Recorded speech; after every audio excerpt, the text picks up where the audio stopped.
तुकाराम महाराज की जय। शांती ब्रह्म एकनाथ महाराज की जय। सद्गुरु जोग महाराज की जय। हलवलिया जाये निश्चळी तरी होये, दुधी जैसी साये दुधाची ते।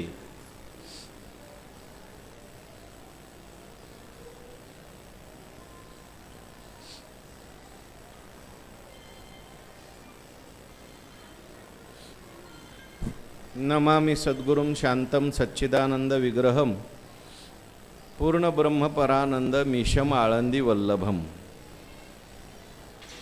भगवंताच्या कृपेने सर्व संतांच्या आशीर्वादाने पुण्यसलीला इंद्रायणी मातेच्या पावन तीरावर सिद्धेश्वर भगवंताच्या परम सानिध्यामध्ये संजीवन समाधिस्थ ज्ञानोबरायांच्या या पवित्र अशा प्रांगणामध्ये सद्गुरु जोग महाराज वारकरी शिक्षण संस्था आणि आळंदी देवस्थान यांच्या माध्यमातून सुरू असलेली आपली ही नित्याची ज्ञानेश्वरी प्रवचन सेवा, सेवेकरता उपस्थित माऊली स्वरूप असणारे सर्व भाविक भक्त श्रोते सज्जन माता भगिनी सर्वांच्या चरणी वंदन करून आपण सर्वांनी मिळून ही चिंतन सेवा या ठिकाणी करायची आहे। भगवान श्रीकृष्ण परमात्मा अर्जुनाचं निमित्त करून दिव्य असा गीतेचा उपदेश करतात आणि हा गीतेचा उपदेश ज्ञानेश्वर महाराजांनी ज्ञानेश्वरीच्या माध्यमातून आपल्याला सुलभ रीतीने सांगितलेला आहे। 14व्या अध्यायाचा विचार सुरू आहे आणि ज्ञानोबाराय 14व्या अध्यायातील 73 क्रमांकाच्या ओळीमध्ये अज्ञानाचं स्वरूप सांगतात। आपल्याला जर ज्ञान प्राप्त करून घ्यायचं असेल तर आपल्याला अज्ञान सुद्धा कळालं पाहिजे। किंबहुना अज्ञान जरी कळालं तरी उरलेलं जे आहे ते ज्ञान शिल्लक राहतं। म्हणून अज्ञानाचं लक्षण सुद्धा या ठिकाणी विस्ताराने ज्ञानोबाराय सांगतात, भगवान परमात्मा सांगतात। आपल्या भारतीय संस्कृतीनुसार हिंदू संस्कृतीनुसार आज दसरा आहे। सर्वांना दसऱ्याच्या शुभेच्छा। आपल्या साधू संतांनी जे जे काही सण असतील उत्सव असतील त्या उत्सवामध्ये सणामध्ये सुद्धा आपल्याला ज्ञान सांगितलेलं आहे।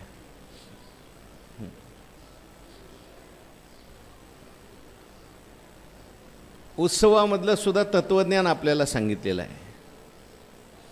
आपल्या भारतीय संस्कृतीमध्ये जेवढे उत्सव आहेत सण आहेत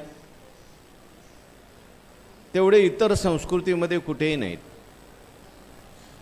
कशा करता एवढे उत्सव, कशा करता एवढे सण, तर आपलं सगळं जीवन उत्सवमय व्हावं याच्याकरता, आपलं सर्व जीवन आनंदी व्हावं याच्याकरता हे सगळे उत्सव आहेत। परंतु हे सगळे उत्सव करत असताना संतांनी या उत्सवामध्ये आपल्याला काही विचार दिलेले आहेत। त्या विचाराकडे आपल्याला दुर्लक्ष करून चालणार नाही। बऱ्याच वेळेला काय होतं, उत्सव केले जातात पण त्याच्या पाठीमागचे विचार मात्र लोक घेत नाहीत। मग त्या उत्सवामध्ये विकृती शिरते।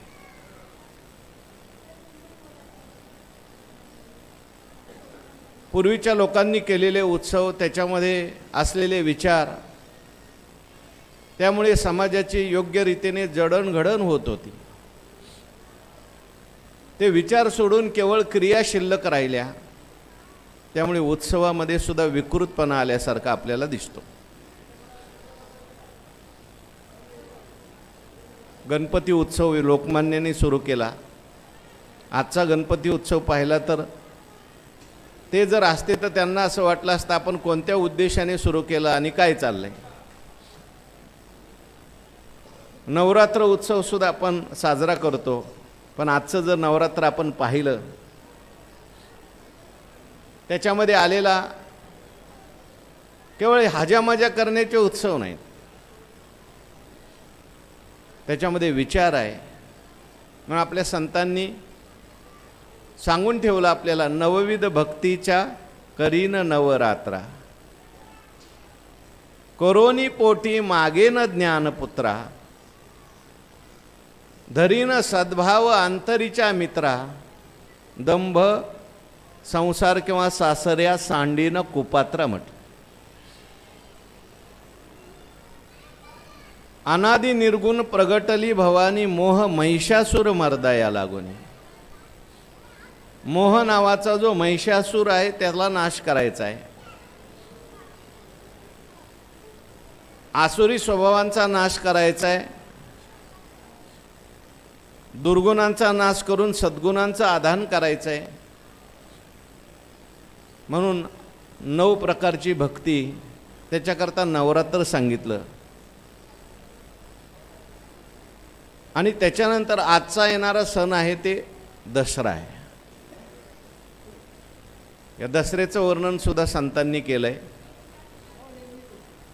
आपला दसरा वेगळा, आपली दिवाळी वेगळी. आपला दसरा एकाच दिवसाचा, दिवाळी 4-5 दिवसाची येते आणि निघून जाते.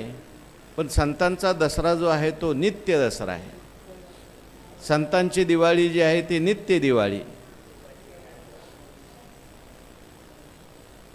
तुकाराम महाराजांनी वर्णन केल्यानुसार दसरा दिवाळी तोची आम्हा सण, सखे हरिजन भेटतील.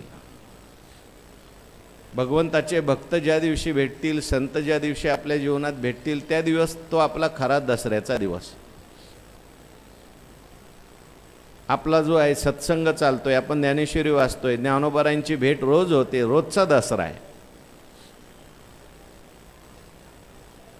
आणि या दसऱ्यामध्ये काय होतं, आमोप जोडिल्या पुण्याची या राशी, पारत्या सुखाशी नाही लेखा. धन्य दिवस आजी झाला सोनियाचा, पिकली हे वाचा राम नामे. अनंत पुण्य संतांच्या सहवासात घडतं. त्यामुळे परमात्म्याचं सुख प्राप्त होतं. रामनामाने वाचा पिकते. आजच्या दिवशी सोनं लुटतात.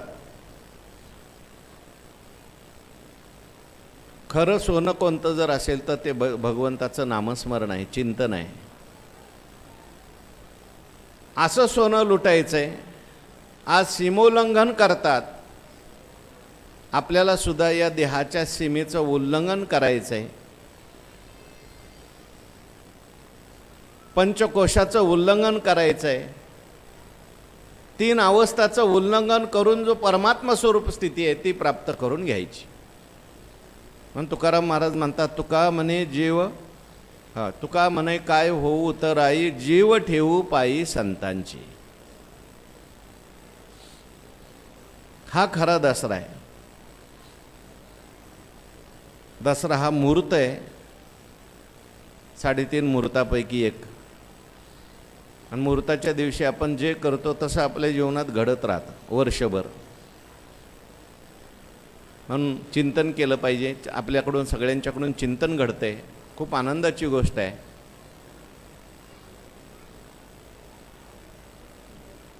हा मुहूर्त साधला पाहिजे. मनुष्य देह हा सुद्धा दसराच आहे, बरेच दिवसांनी आलेला आहे, मुहूर्त आहे. तो साधला पाहिजे. कशाने साधला जाईल तर संतांचा संग प्राप्त झाला पाहिजे, भगवंताचं नामस्मरण घडलं पाहिजे, भगवंताचं चिंतन घडलं पाहिजे. आणि एक दिवस या देहाची सीमा ओलांडून परमात्म स्वरूपाची प्राप्ती आपण सगळ्यांनी करून घेतली पाहिजे. आणि ती प्राप्ती करून घेण्याकरता आपल्या जीवनामध्ये आपल्याला ज्ञान प्राप्त करून घ्यावं लागेल. आणि त्या ज्ञानाचं वर्णन भगवान करतात. इदम ज्ञानमुपाश्रित्य मम साधर्म्यमागताः सर्गेऽपि नोपजायन्ते प्रलये न व्यथन्ति च. आणि हे ज्ञान देण्याकरताच म्हणून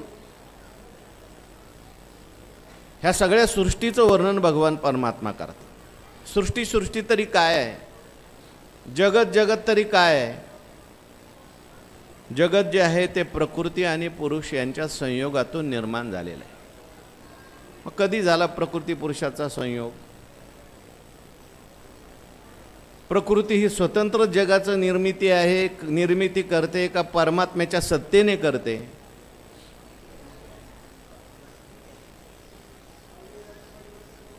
कशी करते? त्याचं वर्णन आपलं सुरू आहे. मम योनिर महद ब्रह्म तस्मिन् गर्भम दधाम्यहम संभव सर्वभूतानां ततो भवती भारत. या श्लोकाचं चिंतन चाललंय. काल आपण त्याचा विचार करून आलो श्लोकाचा. भगवान परमात्मा म्हणतात, ही जी प्रकृती आहे तिला अज्ञान म्हणतात, तिला माया म्हणतात. ती माझी आहे, म्हणजे स्वतंत्र नाही, माझ्या सत्तेने सत्तावान झालेली ती आहे. आणि मी तिचं नियंत्रण करणार आहे. प्रलय काळामध्ये सगळी भूतं जी असतात, सगळे प्राणी आहेत, ही सृष्टीची बीज जी आहेत ती सगळी त्या प्रकृतीमध्ये लीन होतात. आणि जेव्हा त्या सगळ्या प्राणीमात्रांचं कर्म जे आहे ते फलोन्मुख होतं, त्यावेळेस मी या प्रकृतीमध्ये बीजधारणा करतो. म्हणजे काय करतो? या प्रकृतीचा अंगीकार केला, प्रकृतीमध्ये मायेमध्ये परमात्म्याचा आभास पडला की एक संकल्प निर्माण होतो, एकोहम बहुश्याम. मी एकटा आहे. पण प्रकृतीचा संग झाल्यानंतर त्याला एकटं राहूशी वाटत नाही, अनेक व्हावं वाटतं. हीच बीजधारणा, हेच प्रकृतीच्या पोटामध्ये गर्भधारणा. परमात्मा त्या ठिकाणी अधिष्ठान रूपाने आला की परमात्म्याचा प्रकृतीमध्ये पडलेला जो आभास आहे यालाच बीजधारणा म्हटलंय, गर्भधारणा म्हटलंय. आणि तिथून मग सगळी सृष्टी आहे. एकटी प्रकृती काहीच करत नाही, दोघांच्या संगतीतून. आणि हा संयोग जो आहे क्षेत्राचा आणि क्षेत्रज्ञाचा, परमात्मा म्हणतात मी जुळवून आणतो. कारण त्या सगळ्या जीवांचं कर्म आहे, त्यांना भोग देण्याकरता शरीर पाहिजे, मोक्ष मिळवण्याकरता सृष्टी पाहिजे, गुरु पाहिजे, ईश्वर पाहिजे. म्हणून मम योनिर महद ब्रह्म तस्मिन् गर्भम दधाम्यहम. हे सांगत असताना भगवान परमात्मा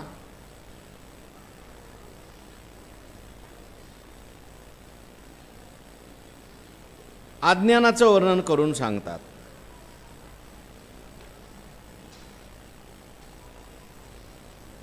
अज्ञानाचं वर्णन करत असताना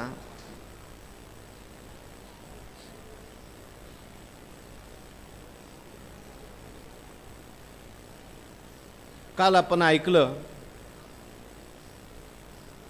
एरवी तरी महद ब्रह्म या लागे ऐसे नाम. म्हणजे प्रकृतीचं महद ब्रह्माचं वर्णन, त्याला प्रकृतीलाच माया असं म्हणतात. सांख्य लोक याला प्रकृती म्हणतात, वेदांती लोक याला माया म्हणतात, आणि अव्यक्त मतामध्ये याला अव्यक्त असं म्हणतात. पण हे सगळं एकच आहे. याला अज्ञानसुद्धा म्हटलं आहे. मग अज्ञान म्हणजे नेमकं काय आहे? कुठं निर्माण होतं? कसं निर्माण होतं? मागे हा विचार आला आहे. ज्ञानोबाराय सांगतात, हलवलिया जाये निश्चळी तरी होये, दुधी जैसी साये दुधाची ते. साईचं उदाहरण दिलं, काही ठिकाणी शेवाळाचं उदाहरण दिलं आहे, काही ठिकाणी डोळ्यात आलेलं जे पडळ आहे हे असो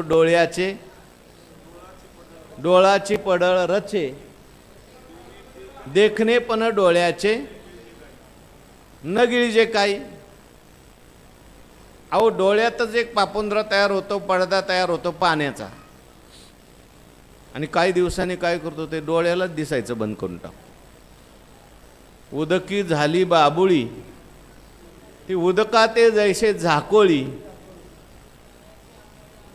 वायाचे आभाळी आकाशी लोपे. परमात्मा स्वरूपावरच हे अज्ञान निर्माण होतं आणि परमात्म्यालाच जागतं.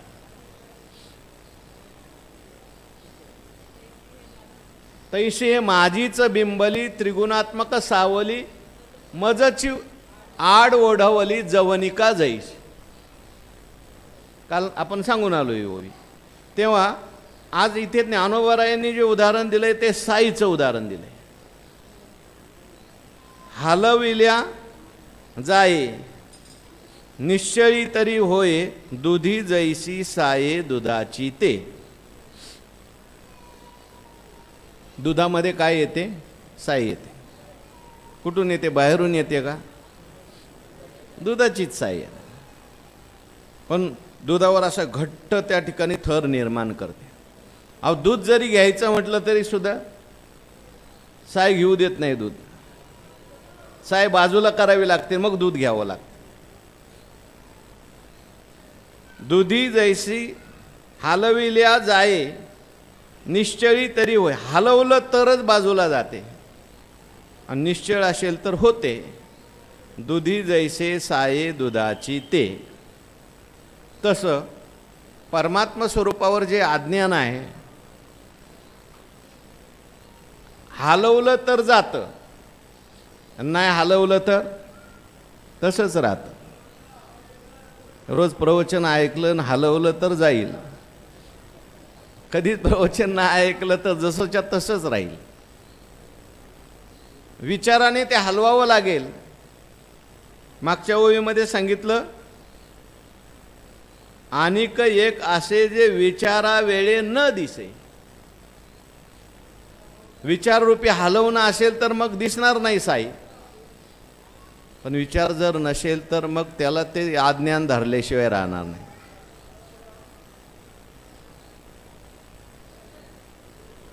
म्हणून ज्ञानरूपी शस्त्र जवळ पाहिजे, विचार आपल्या जवळ पाहिजेत. आणखीन काय याचं स्वरूप आहे? पै जागरू ना स्वप्न ना स्वरूप अवस्थान ते सुषुप्ती का घन जैशी होय. ज्ञानोबा याचं स्वरूप सांगतात. जागृती नाही, स्वप्नही नाही, स्वरूप अवस्थानही नाही. काही अवस्था आहेत, जागृती, स्वप्न, सुषुप्ती, समाधी. आता कोणती अवस्था चालू आहे? काहींची सुषुप्ती चालू आहे, काहींची समाधी चालू आहे. या येतात आणि जातात अवस्था. पण अज्ञान सांगायचं आहे. ज्ञानोबा म्हणतात जागृती नाही. कारण जागृतीत काय असतं? सगळं कळतं आपल्याला. स्थूल भोग सगळे दिसतात, एकमेकाशी आपण बोलतो. स्वप्नामध्ये स्थूल भोग नसतात, सगळे सूक्ष्म भोग. मनची एकले रहाटे स्वप्नी जेवी. मनच पदार्थ निर्माण करतं, मनच शरीर निर्माण करतं, मनच पाहतं. कशामध्ये? स्वप्नात.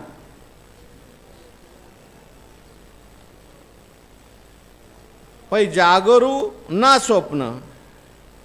आणि स्वरूप अवस्थानात काय असतं? समाधीत काय आहे? जिकडं तिकडं परमात्मा दिसतो, जिकडं तिकडं आपलं स्वरूप दिसतं. म्हणजे आपली वृत्ती स्वरूपाच्या आकाराची झालेली असते, अधिष्ठानाच्या आकाराची झालेली असते किंवा देवाच्या आकाराची झालेली असते. ज्ञानोबा म्हणतात जागृती नाही, स्वप्नही नाही, स्वरूप स्थितीही नाही.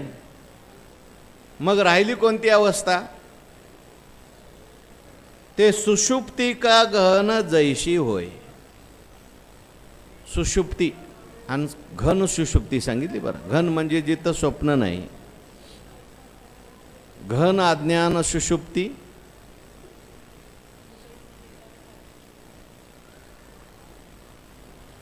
जो बीजांकुर भाव म्हणती येर स्वप्न हान जागृती फळ भावो तयाचा. आणखीन दुसरी असेल, घन अज्ञान सुषुप्ती हा बीज भाव आहे. प्रत्येकाला येते बरं का. म्हणजे संध्याकाळी गेलं झोपलं की काय लगेच गाढ झोप लागत नाही, पण काही वेळाने गाढ झोपेत जातो मनुष्य, आणि त्यावेळेस काहीच कळत नाही. का कळतं काही? किती थकलेला मनुष्य असू द्या, किती कटकट झालेलं असू द्या, किती भांडणं झालेले असू द्या, किती शरीराचं दुःख असू द्या, झोपल्यावर काय हो, सगळं विसरून जातो मनुष्य. मग ते डॉक्टर लोक झोपेच्या गोळ्या देतात एखाद्या पेशंटला, जर खूप त्रास देत असेल तर, त्याला खूप त्रास होत असेल झोपेचं इंजेक्शन देऊन टाकतात. कारण झोपेमध्ये जीव जो आहे तो सगळी त्याची अंतःकरण वृत्ती आहे ती सगळी अज्ञानात लीन होते, काही कळत नाही तिथं. मग घन अज्ञान, पण तो बीज भाव आहे. म्हणजे सृष्टी निर्माण होण्याकरता जो बीजांकुर भाव आहे, बीज जर कोणता असेल तो सुषुप्ती आहे. जर हे वेष्टीचं बीज आहे सुषुप्ती, आणि समष्टीचं बीज आहे तिकडे ईश्वर. आपली जशी सुषुप्ती आहे तशी समष्टीच्या दृष्टीने ईश्वर भाव आहे. म्हणून आपल्याकडे वेष्टीच्या 3 अवस्था सांगितल्या आणि समष्टीच्या 3 अवस्था सांगितल्या.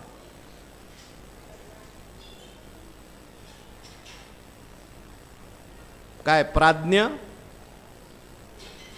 तेजस आणि विश्व, तेजस आणि प्राज्ञ. विश्व, तेजस, प्राज्ञ. जागृती अभिमानी आहे त्याला विश्व म्हणतात, स्वप्न अभिमानी त्याला तेजस म्हणतात, आणि सुषुप्त अभिमानीला प्राज्ञ म्हटलं. आणि तिकडं विराट, हिरण्यगर्भ आणि ईश्वर म्हटलं. समष्टी स्थूल अभिमानी जो आहे त्याला म्हणतात विराट. समष्टी सूक्ष्म शरीर अभिमानी आहे त्याला म्हणतात हिरण्यगर्भ, आणि समष्टीचा कारण अभिमानी त्याला म्हटलं ईश्वर. म्हणजे प्राज्ञा आणि ईश्वर बरोबर आहेत. काहीच न कळणं अशी जी काही दशा आहेत त्याला म्हणतात अज्ञान. आपुला आपण पेया काल चोळी गेली, विसर्जो धनंजया तेची रूप येया अज्ञानाशी.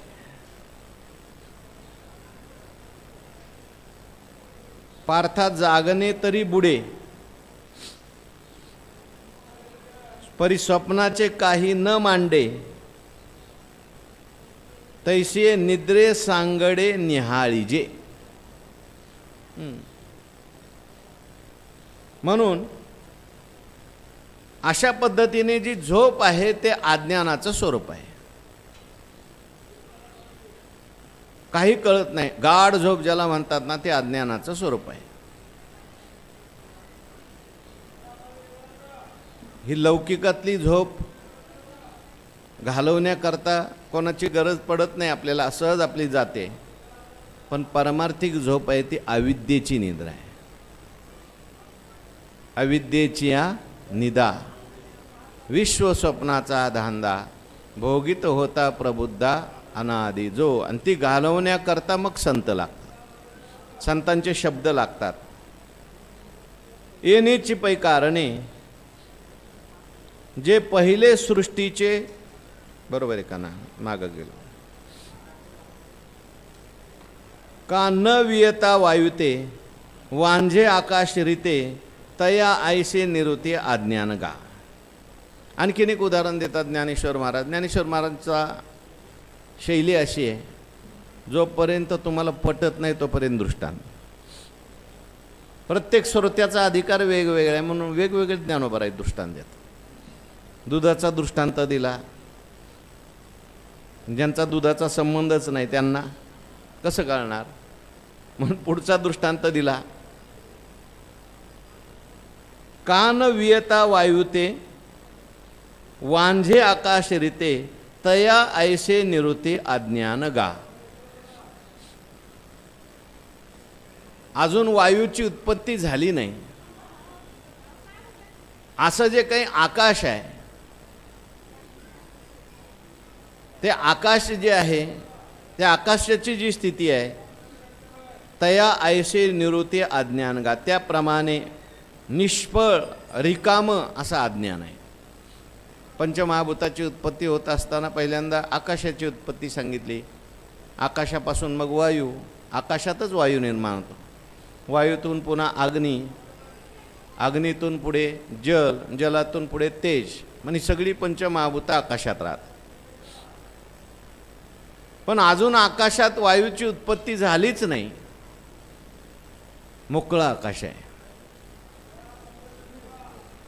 तसं गाढ झोप आहे आणि त्या झोपेत अजून स्वप्नाची उत्पत्ती झालीच नाही.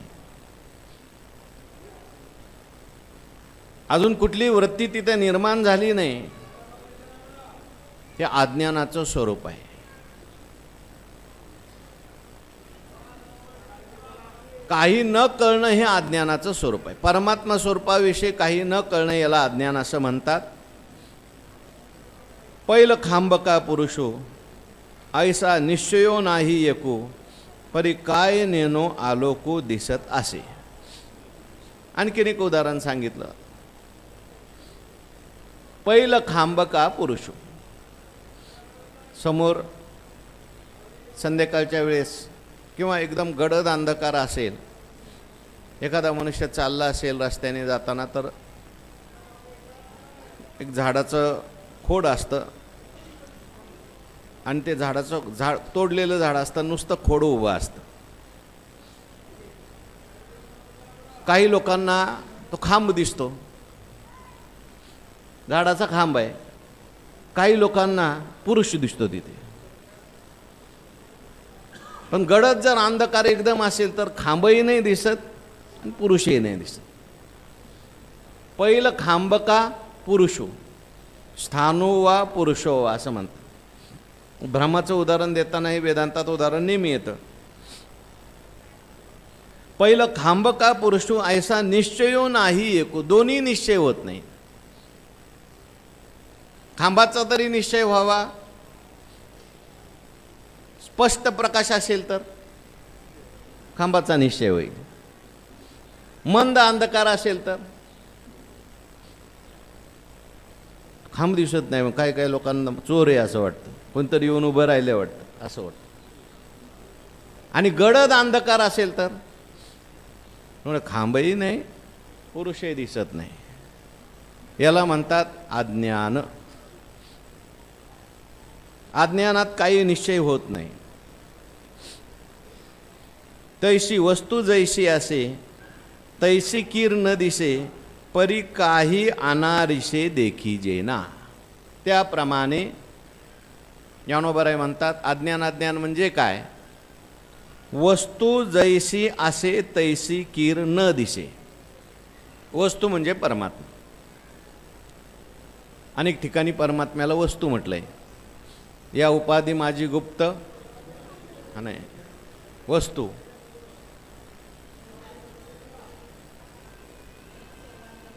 एरवी सर्वांच्या हृदय देशी मी अमुक आहे ऐशी जी बुद्धीस्फुरे अनिशी ते वस्तुगामी.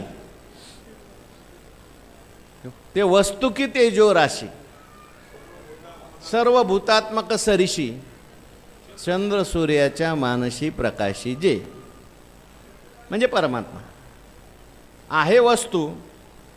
पण ज्ञानोबराय म्हणतात तेवी वस्तू जैसी असे तैसी कीर न दिसे. वस्तू जशी आहे तशी दिसत नाही. पडली दोरी पण दोरी म्हणून दोरी कळत नाही. पडलेली आहे शिंपले पण शिंपल म्हणून कळत नाही. आहे परमात्मा पण परमात्मा म्हणून कळत नाही. मग परी काही अनारिसे देखील येना. कधी कधी काय होतं, वस्तू तर कळत नाही पण वस्तू न कळल्यामुळे दुसरंच काहीतरी दिसतं. उदाहरणार्थ आहे दोरी पडलेली परंतु मंद अंधकारामुळे दोरीवर काय दिसला? साप दिसला. आहे शिंपलं पडलेलं पण त्याच्यावर दिसली चांदी. आहे परमात्मा पण दिसलं काय? जगत. अनारिसे म्हणतात त्याला. आहे ते न दिसणं, नसलेलं दिसणं.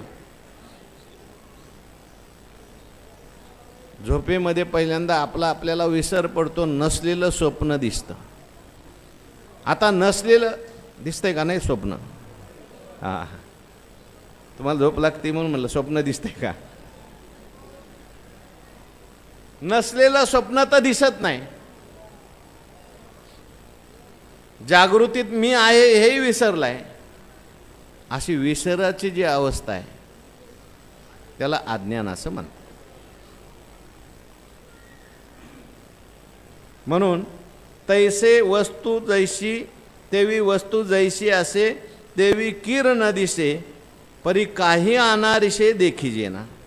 दुसरं काही पाहत नाही.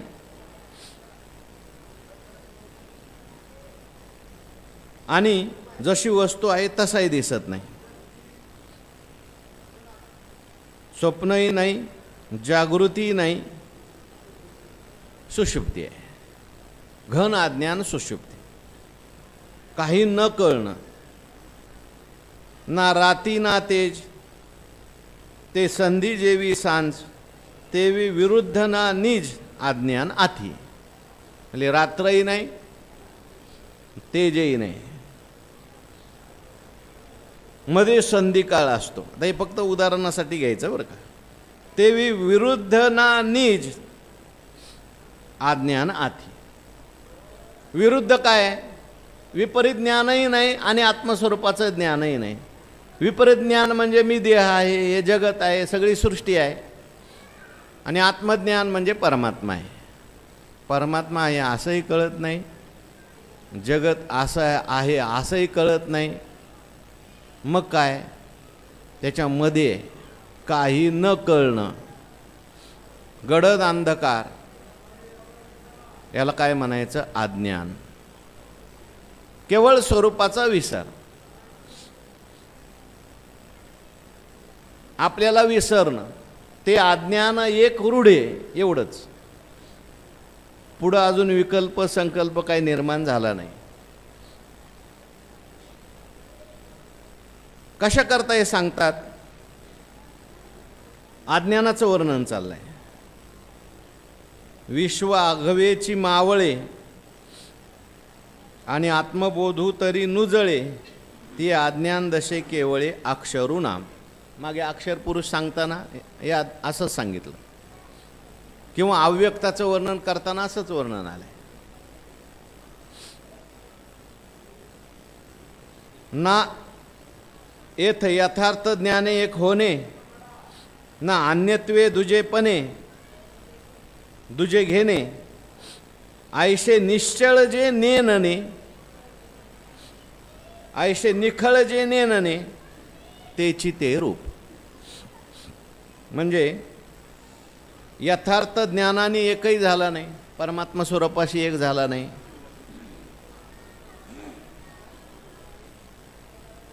अन्यथा ज्ञानाने दुसराही झाला नाही.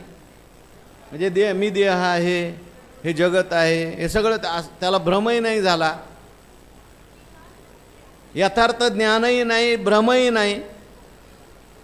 आयशे निखळ जे नेनने, काही न जाणणं, तेची रूप. हे अज्ञानाचं काय आहे? रूप आहे. आणखीन एक ओवी दिली. पासुता निशेष जाये, ना घट भांडादिके होय, तया मृतपिंडा ऐसे आहे मध्यस्थ जे. पै आठवणी गेली या सागरू, मग तरंगू ना निरू, तयाशी अनाकारो जे दशागा. पार्था जागणे तरी बुडे, परी स्वप्नाचे काही न मांडे, तैसे निद्रे सांगडे न्याहाळेने जे. मागे ओवी आपण म्हणून आलो. आयशी कोणी एकी दशा, ते वादो अज्ञान ऐसा, तया गुंडलिया प्रकाशा क्षेत्रज्ञू नाम. हे सगळं कशा करता पुराण चाललंय? झोपाय करता नाही. अहो क्षेत्रज्ञ सांगायचा आहे. क्षेत्रज्ञ. क्षेत्रज्ञ तरी कशा करता सांगायचा आहे? क्षेत्र आणि क्षेत्रज्ञाचा संयोग कसा होतो आणि सगळी सृष्टी कशी निर्माण होते, आणि या सृष्टीमध्ये कसा सगळा क्षेत्रज्ञच भरलाय. अवघा क्षेत्रपाळ पूजावा सकळ, जागता जगदेव राखा काही भाव. जाग झाला ना तर मग सगळा जगात देवच आहे, आणि झोपलं तर मग काहीच नाही, मग जग आहे. म्हणून जागं व्हायचंय, झोपायचं नाही. त्याच्याकरता म्हणून सांगायचं, म्हणून क्षेत्रज्ञ सांगायचं आहे. आयशी कोणी एकी दशा, जे वादू अज्ञान ऐसा तया गुंडलिया प्रकाशा क्षेत्रज्ञ नाम. झोपण्यासारखाच विषय चाललाय, काही कोष्टही येईना, काही कथा येईना. क्षेत्रज्ञ म्हणून झोप येते बरं का. आयशी कोणी एक दशा तिये नामू तिये वादू अज्ञान ऐसा. आयशी म्हणजे जागृती नाही, स्वप्नही नाही, मधली अवस्था आहे. यथार्थ ज्ञानही नाही, विपरीत ज्ञानही नाही, अज्ञान. आणि आयशी कोणी एक दशा ते वाद अज्ञान आहे, त्याला अज्ञान म्हणायचं. आणि तया गुंडलिया प्रकाशा क्षेत्रज्ञ नाम. या अज्ञानाने जो गुंडाळलेला प्रकाश आहे, अज्ञानाने आवृत्त जो चैतन्य आहे, त्याला काय म्हणायचं? क्षेत्रज्ञ असं म्हणायचं. अज्ञानाने आवृत्त चैतन्याला क्षेत्रज्ञ म्हणायचं. गुंडलिया प्रकाशा क्षेत्रज्ञ नाम, तो क्षेत्रज्ञ आहे. आणि अज्ञानाला म्हणायचं क्षेत्र. आणि ह्या दोघांचा इथं काय झालेला आहे? संयोग झालेला आहे.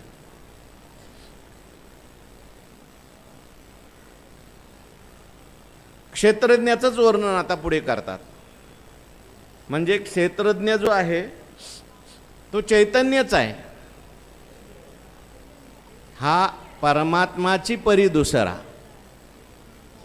जे अहंकार निद्रा निदसुरा म्हणून स्वप्नाच्या ओर बारा. हो, जीव जो आहे ना हा क्षेत्रज्ञ आहे,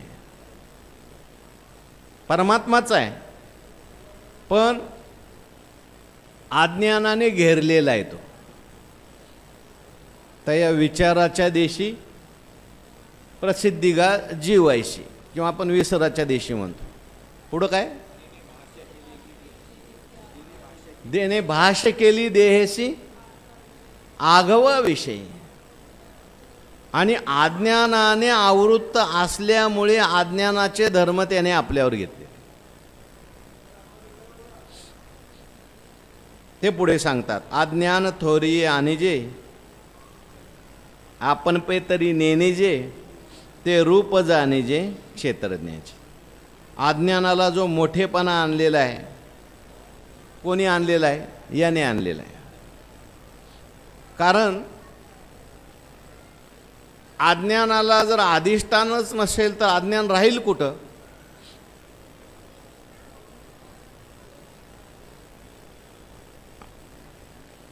झोपलं आपण की झोपल्यानंतर खरं झोपेत ज्ञान आहे का अज्ञान आहे? हो,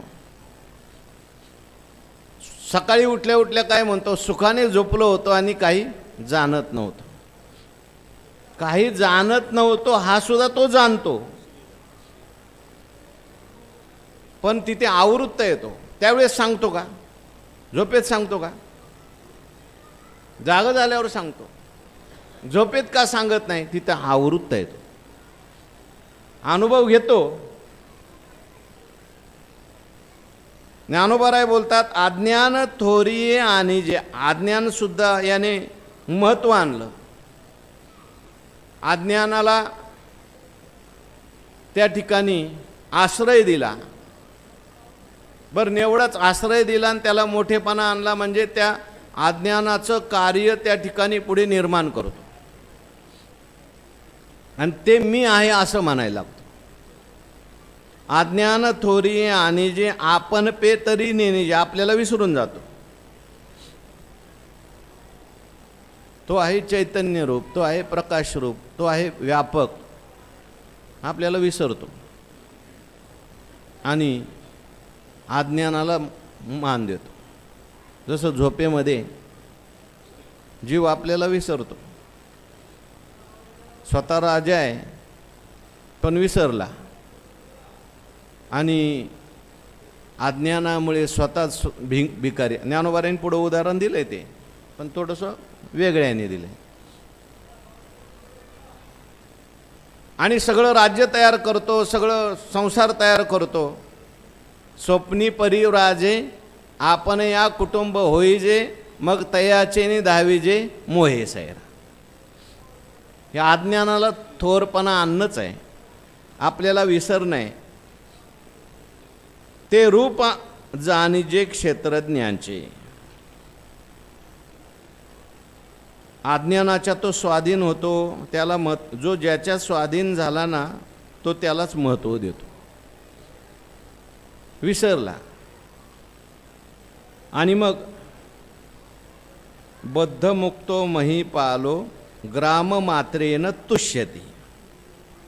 ज्याला पूर्वी बद्ध करून मुक्त केलं, मग त्याला छोटंसं गाव दिलं तरी तो खुश होतो. तसा हा वास्तविक पाहता मोठा राजा आहे, पण काय, राजा पराधीन झाला.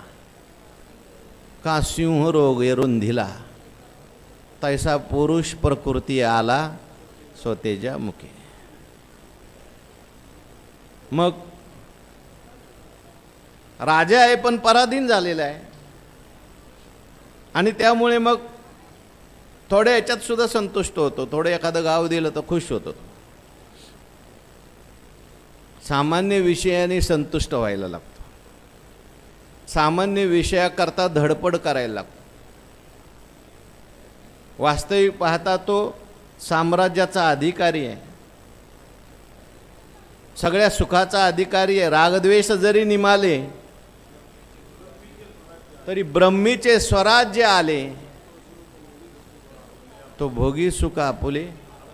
त्याला सुखासाठी काही कोणाची गरज नाही, तो राजा आहे, पण राजाच भिकारी झालेला आहे. मला सुख पाहिजे म्हणतो. मग ते सुख कशाने मिळेल? मग छोटे छोटे विषयाकडे तो जातो, ते सुख भोगण्याचा प्रयत्न करतो. अज्ञान थोरी आणिजे आपण पेतरी नेनिजे, हे रूप जाणीजे क्षेत्रज्ञाचे. आणि हाची उभय योगू बुझे बापा चांगू, सत्तेचा नैसर्गू स्वभाव हा. भगवान परमात्मा म्हणतात हाची उभय योगू बुझे बापा चांगू. अर्जुनाला काय म्हटलं इथं या ओवीत? बापा म्हटलंय. अर्जुन काय बाप आहे का देवाचा? पण महत्वाचा विषय आहे. बाबा तुला मी ए बापा परत परत सांगतोय. हां हां बोला बोला, तीच होय. अर्जुना ते बा म्हणे इथं काही आम्हा विस्मोह कराया कारण नाही. हा तो काय कोणाला बाप बनविल काय सांगता येत नाही. हा बाबा प्रस्तुत ऐसे असो करवी आवडीचा अतिसो. आवड असल्यानंतर आवड काय करविल माणसाला काय सांगता येत नाही. नंदाचं लेकरू झालं ना, एवढा मोठा विश्वाचा बाप, विश्वाचा जनिता, यशोदेशी म्हणे माता. विश्वव्यापक कमळापती त्याशी गवळणी कडिये घेत. म्हणजे आवडीने प्रेमाने भुलला भगवान परमात्मा. काय आवडी आणि लाजवी, पिसे आणि न बोलवी. पिसे लागले आहे पार्थाचे देवा, कोपे के निवांत साये, ऋषे तरी बुजावत जाय, नवल पिसे पार्थाचे देव. म्हणून आवड इतकी आहे, काय म्हणेल देव सांगता येत नाही. बापा म्हणतो, माझा बाप आहेस तू, तू बाप हो पण ऐक माझा. आता काय ऐकायचं आहे? महत्वाचा विषय आहे. आज्ञा हाची उभय योगू बुझे बापा चांगू. हा जो दोघांचा जो योग होतो ना, दोन एकत्र येतात हे नीट कळलं पाहिजे माणसाला. काय दोन कोणते कोण एकत्र आले? अज्ञान आणि क्षेत्रज्ञ. क्षेत्र आणि क्षेत्रज्ञ. अज्ञान म्हणजे प्रकृती आणि हा जो जीव आहे तो पुरुष आहे. अज्ञान, माया, प्रकृती एकच नाव आहेत. आणि क्षेत्रज्ञ म्हणा, पुरुष म्हणा, जीव म्हणा, एकच नाव आहे. भगवान परमात्मा म्हणता मी हा संयोग आणतो. कशा करता? त्या पुरुषाला सुद्धा भोग मिळाला पाहिजे, पुढं मोक्ष मिळाला पाहिजे, आणि त्याच्या कर्मानुसार तो भोग आणतो, योग आणतो. काल मी सांगितलं, झोपेतून देव सकाळी आपल्याला जाग करतो आणि संध्याकाळी बरोबर लाईन तोडून टाकतो. नाही तर झोपच जर आली नाही ना, काय होईल हो? 3-4 दिवस माणसाला झोपच आली नाही, सगळं बिघडून जाईल शरीरात. देवाने किती मोठी कृपा केली बघा. किती कटकटी झालेले असल्या, भांडणं झालेली असली, किती जरी थकलेला जीव असला तरी संध्याकाळी बरोबर भगवान परमात्मा काय करतो? सगळं बंद करून टाकतो. शांत झोपतो जीव. आणि शांत झोपला, झोप झाली ना, किती 4 दिवसाचा जागलेला असला मनुष्य फ्रेश होऊन जातो. दुसऱ्या दिवशी परत कटकटी करतो म्हणा, जाग सुद्धा देवाच्या कृपेशिवाय येत नाही. त्या दिवशीचं प्रारब्ध उन्मुख झालं की लगेच जाग येते. म्हणून जाग सुद्धा रोज त्याच वेळेस येत नाही माणसाला, थोडं मागं पुढं होतं. देव संयोग आणून देतो. तो अज्ञानात गेलाय जीव. आता आपण जो आहे तिथं फक्त क्षेत्रज्ञ आहे आणि क्षेत्रही आहे. परंतु क्षेत्रज्ञ आहे, पण क्षेत्राने फक्त आवृत्त केलंय त्याला, पण पुढचं अजून काही नाही झालं. दोघं आहेत तिथे, पण संयोग, आणि संयोग झाला का सृष्टी. ती सृष्टी निर्माण होत असताना हाची उभय योगो बुझे बापा चांगू, चांगल्या प्रकारे तू समजून घे. हा जो संयोग आहे चांगलं समजून घ्यायचा. हा संयोग समजला की मनुष्य मुक्तच झाला. कारण काय? तसं पाहायला गेलं तर हा संयोग होणं शक्यच नाही. एक आहे जड आणि एक आहे चेतन. एक आहे व्यापक, एक आहे परिच्छिन्न. एक आहे क्षेत्रज्ञ आणि एक आहे क्षेत्र. एक आहे पुरुष, एक आहे प्रकृती. एक आहे अंधार, एक आहे प्रकाश. होत नाही संबंध, पण झाला. ते सांगत असताना दृष्टांत. एका ब्राह्मणबुवांनी प्रश्न विचारला, अमुक अमुक यज्ञ एक विशिष्ट यज्ञ असतो, त्यावेळेस अगोदर 3 दिवस उपवास करायला होता. कारण ते यज्ञाचं अनुष्ठान एकदा करत असताना दिवस काही लघवीलाही उठायचं नाही, बाहेर अजिबात जायचं नाही, अपवित्र व्हायचं नाही. म्हणून 3 दिवस उपवास करायचा आणि तो यज्ञ करायचा. एकाने विचारलं, म्हणला समजा एखाद्याला तो यज्ञ करता करताच 2 नंबर झाली तर काय करायचं?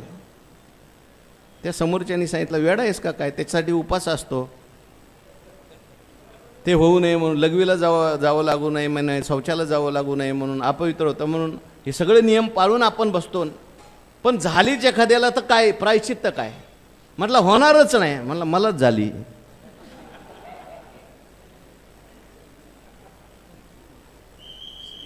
तसं होणं शक्य नाही, परंतु झालंय त्याची वाट काय? आम्हाला सुखदुःख अनुभवलंय ते त्याची वाट काय? आम्हाला सगळं जगत दिसतंय, भेद दिसतंय, त्याची वाट काय?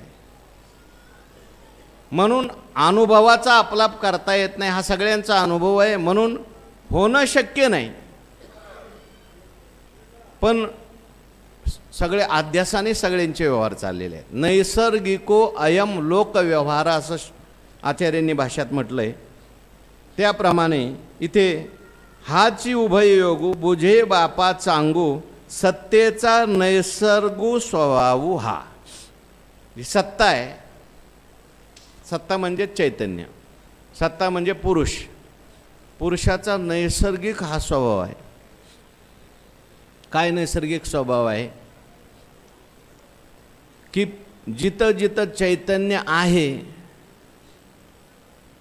ते लगेच अज्ञानाने आवृत्त होतं. मागे आपल्या गीतेत सुद्धा आलंय ना, यथोल वेना वृतम गर्भ, ते कामक्रोधासाठी आले. हां, कामक्रोधासाठी आले. किंवा बीज जे आहे ना ते घनवटाशिवाय नाही, म्हणजे टर्पलाशिवाय नाही. बीज असलं की ते काय होतं, अगोदर टर्पल घेऊन येतं. तसं ज्ञानाला ह्याचं आवरण अज्ञानाचं आवरण, कारण ह्याला अज्ञानाला राहायला विषय नाही ना, आश्रय नाही. ज्ञान हे त्याचा आश्रय आहे. म्हणून सत्तेचा नैसर्गिक स्वभाव, हा सत्तेचा हा स्वभाव आहे. हा क्षेत्रज्ञ तू संयोग जो आहे तो नीट समजून घे. कारण ही सगळी सृष्टी जी आहे ती क्षेत्रज्ञाच्या संयोगातूनच निर्माण झालेली आहे, मिश्रणातून निर्माण झालेली आहे. आणि हा सत्तेचा नैसर्गिक स्वभाव आहे. हा अध्यास सुद्धा स्वाभाविक आहे. काय ते अज्ञानाचा स्वभाव असा आहे, अविद्येचा स्वभाव आहे ती स्व आश्रया आणि स्वविषय आहे. जिथं राहते ना त्यालाच ती विषय करते. उदकी झाली बाबुळी, ते उदकाते जैशी झाकोळी.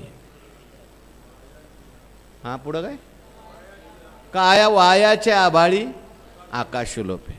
जिथं राहतो जिथं खातं ना त्याला झाकून टाकतं. हा अज्ञानाचा स्वभाव नैसर्गिक, ज्याची सत्ता घेतली त्यालाच झाकून टाकायचं, त्यालाच आवृत्त करायचं, असं हे अज्ञान आहे. त्याचा स्वभाव तो आहे. नैसर्गिक स्वभाव अज्ञानाचा आवृत्त करण्याचा असल्यामुळे ज्याच्या आश्रयाने अज्ञान राहतं त्यालाच ते झाकून टाकतं. आणि मग परमात्मा स्वरूप असलेला हा क्षेत्रज्ञ, व्यापक असलेला क्षेत्रज्ञ काय करतो तर आता अज्ञानासारिखे वस्तू आपण पाची देखे, परी रूपे अनेके नेनो कोणे. काय झालं, आहे चैतन्य पण आवृत्त कशाने झालं, अज्ञानाने. आहे चांगला मनुष्य पण त्याला काय लागली, झोप.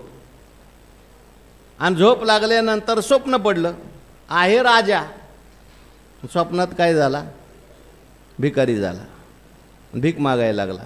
ज्ञानोबाने ते उदाहरण दिलं असं, जैसा रंकू भ्रमला म्हणे जारे मी रावो आला, का मूर्छितो गेला स्वर्ग लोका. थोडंसं विरुद्ध स्वभावाचं उदाहरण आहे. रंकू भ्रमला, रावो जैसा स्वप्नी, रंकपणे रिगे हानी. तो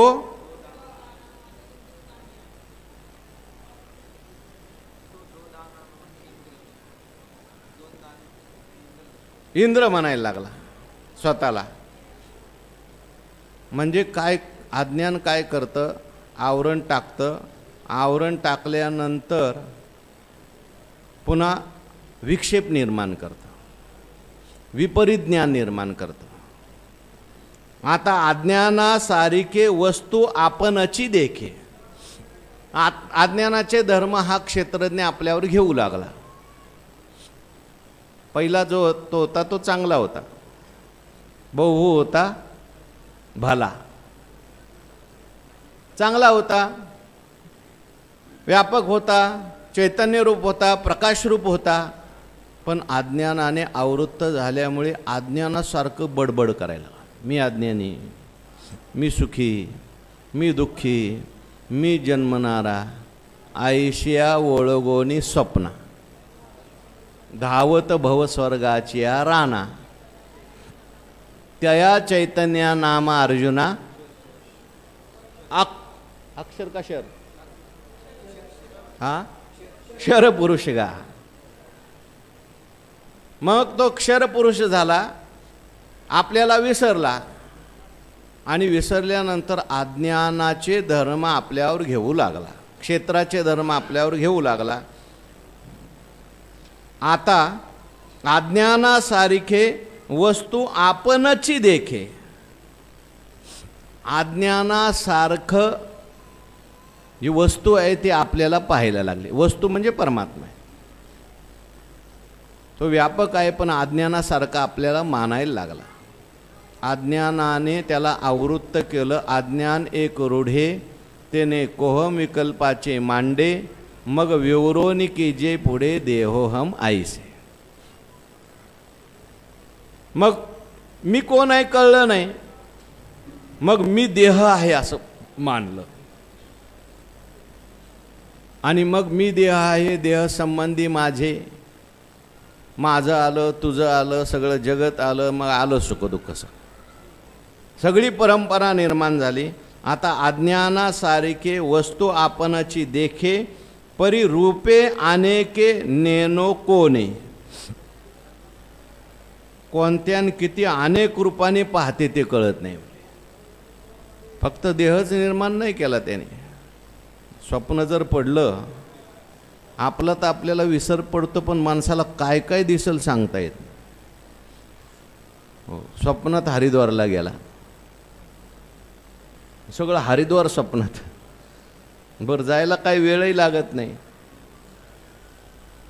बरं सगळं एवढं सगळं त्याला जगत दिसायला लागतं, एवढं सगळं त्याला दिसतं, असं स्वप्न करतं। हा जो क्षेत्रज्ञ आहे आणि क्षेत्राचा संयोग आहे, त्यातून ही सृष्टी कशी निर्माण होते याचा विचार चालला आहे। आणखीन थोडासा विचार आहे, पुढील प्रवचनात होईल। पुंडलिक वरदा हरी विठ्ठल श्री ज्ञानदेव तुकाराम सद्गुरु जोग महाराज की जय। विठ्ठल विठ्ठल विठ्ठल विठ्ठल। पुंडलिक वरदा हरी विठ्ठल श्री ज्ञानदेव तुकाराम सद्गुरु जोग महाराज की जय।